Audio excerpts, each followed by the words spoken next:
Hello guys! Kumusta po kayo? Welcome back to my channel, My Little Kusina. Sa ngayon po, magluluto po tayo ng pinakbet. Pinakbet sa alamang. Meron po tayong eggplant, meron po tayong squash o kalabasa, green beans, string beans or sitaw, okra, at meron po tayong bitter melon, ampalaya, kamatis, sibuyas, ginger, garlic, ground black pepper, salt, and shrimp paste or bagoong. Okay? Sa ngayon po, mag-uumpisa na po tayo. Since madami po itong aking gulay, kalahati lang po dito kasi lulutuin ko. So, iba-blanch ko silang lahat and then yung kalahati lalagay ko sa fridge pag lumamig na siya. Ganito yung pag-blanch natin. Magpakulo lang po tayo ng tubig. Lagyan ng konting asin. Mga 2 tablespoons of salt.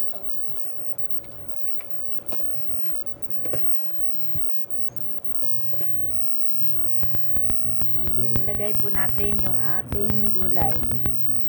Unahin po muna natin yung ating kalabasa. I-blanch po natin ng mga 2 minutes. Tapos, i-strain po natin. Okay, sa ngayon, hanguin na po natin.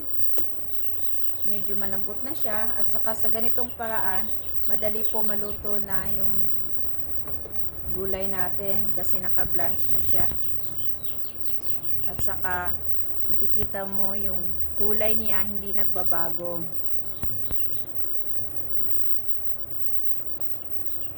Dilaw na dilaw pa din. Katapos po natin ma-blanch, ibuhos po natin dito sa malamig na tubig. Kanina may yellow po yan, may ice po yan. Tapos, sunod po natin eggplant. Kahit ano po ang unahin ninyo. Okay lang.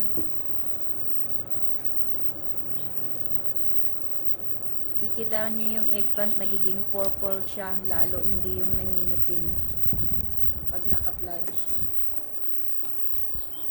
Okay, ito naman ang ating ilalagay dito sa ating tubig na malamig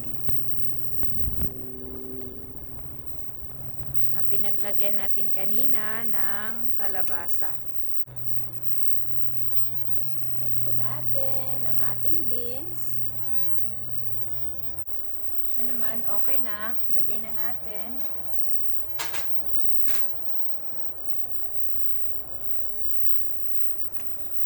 Sandali lang.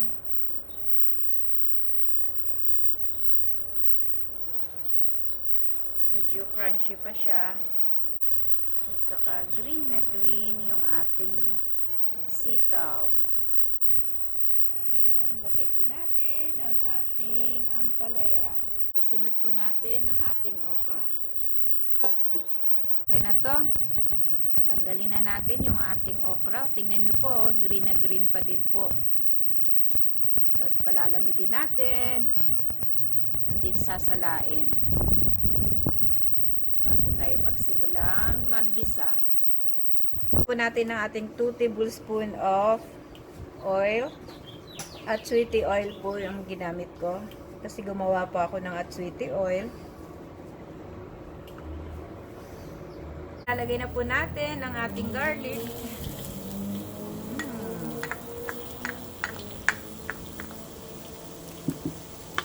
Tignan po natin. Isunod po natin yung ating sibuyas bago masunog ang ating garlic. Antayin lang, bango na. Antayin lang natin na medyo mag-transparent yung ating sibuyas. Po, isunod natin yung ating ginger. Isunod po natin yung ating kamatis. Hiniwa ko lang po ng pahaba. Then, haluin po natin ng mga ilang minuto, 2 minutes. Lagay po natin yung ating bagoong.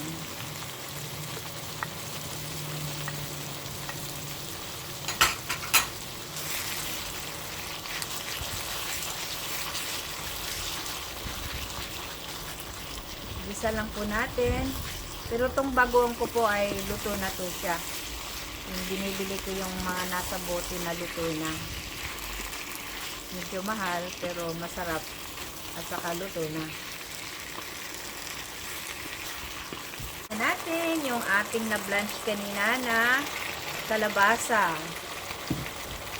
Medyo half cook na po to siya.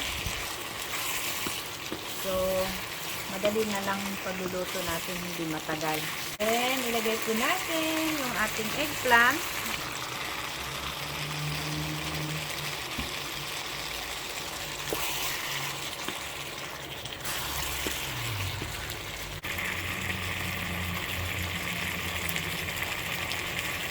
Okay, sunod po natin yung ating okra.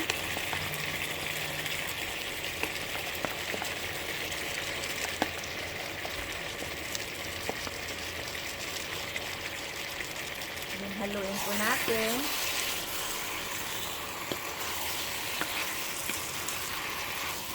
Masarap na yung ating pakbet.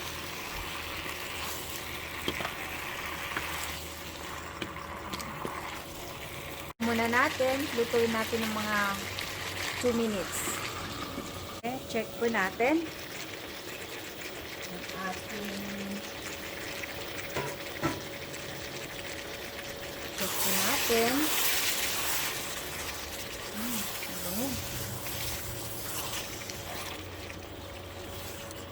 Masarap yung gulay na medyo crunchy pa siya. Sabi pa nila yung may bite pa. Ngayon, ilagay na natin yung ating sitaw.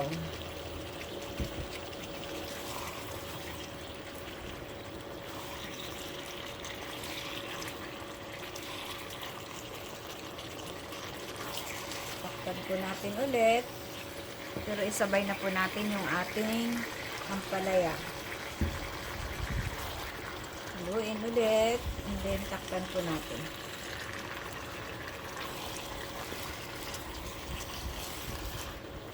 Bago natin takpan, tikman muna natin kung ano yung kanyang lasa. Matabang pa, kaya lalagyan natin ng salt sa ground black pepper.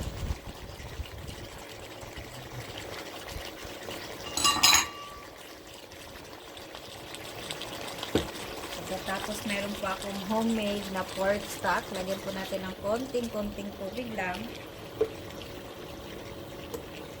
Para lang medyo maluto yung huli natin nilagay. And then tatakpan na natin. Check na po natin kung okay na ba.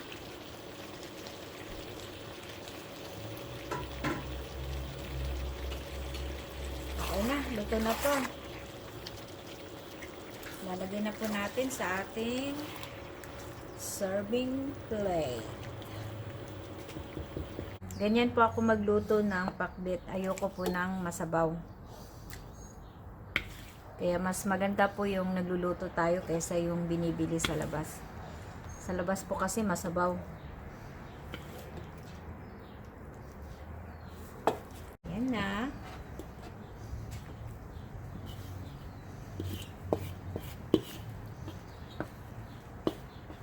Ito na po ang ating finished product na pinakbet with lechon.